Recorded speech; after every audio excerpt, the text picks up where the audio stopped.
क्या? एक प्लेट बिरयानी एक पूरी जेल का माहौल बदल सकती है। चलिए देखते हैं।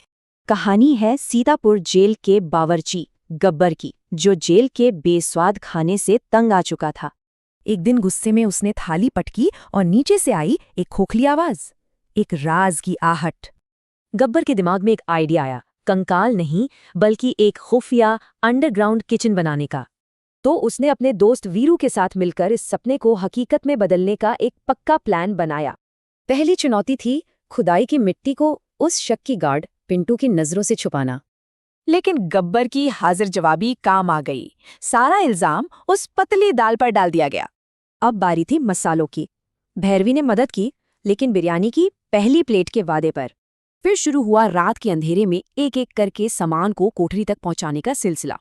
लेकिन एक रात चिकन पर एक काली बिल्ली की नजर पड़ गई और फिर छिड़ गई एक खामोश जंग। गब्बर ने बिल्ली की आवाज ऐसी निकाली कि अंधविश्वासी गार्ड उसे भूत समझकर भाग गया। अगली मुसीबत तब आई जब चारपाई की गीली लकड़ी से धुएं का एक बड़ा गुबार उठ गया। खिड़की से धुआं निकलते देख गार्ड पिंटू चिल्लाया, आग लग गई, गब्बर की कोठरी में आग। पर गब्बर ने फौरन रसोई छिपाई और भूत भगाने वाले योगी का नाटक करने लगा।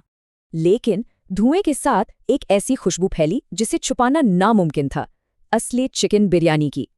ये खुशबू सीधे जेलर ठाकुर के दफ्तर पहुंची, जो उस वक्त उबली हुई लौकी खा रहे थे। खुशबू का पीछा करते करते जेलर गब्बर की कोठरी तक पहुंच गए और सारा राज खुल गया। जमीन के नीचे बिरयानी पार्टी, तुम सबको आतंकवादी घोषित करवा दूंगा मैं। पर जैसे ही वो पतीले को लात मारने वाले थे, खुशबूदार भाप ने उन्हें वहीं रोक दिया। उस खुशबू ने जेलर का सारा गुस्सा पिघला दिया और उन्हें अपनी माँ की याद दिला दी।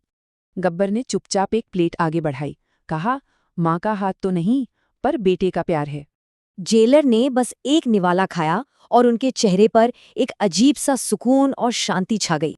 वो हंसे और गार्ड पर चिल्लाए, बेवकूफ, और फोर्स नहीं, 2 प्लेट और पानी की बोतल लाओ। अगले दिन जेल के बाहर एक नया बोर्ड लगा था कि अब से जेल का खाना गब्बर बनाएगा।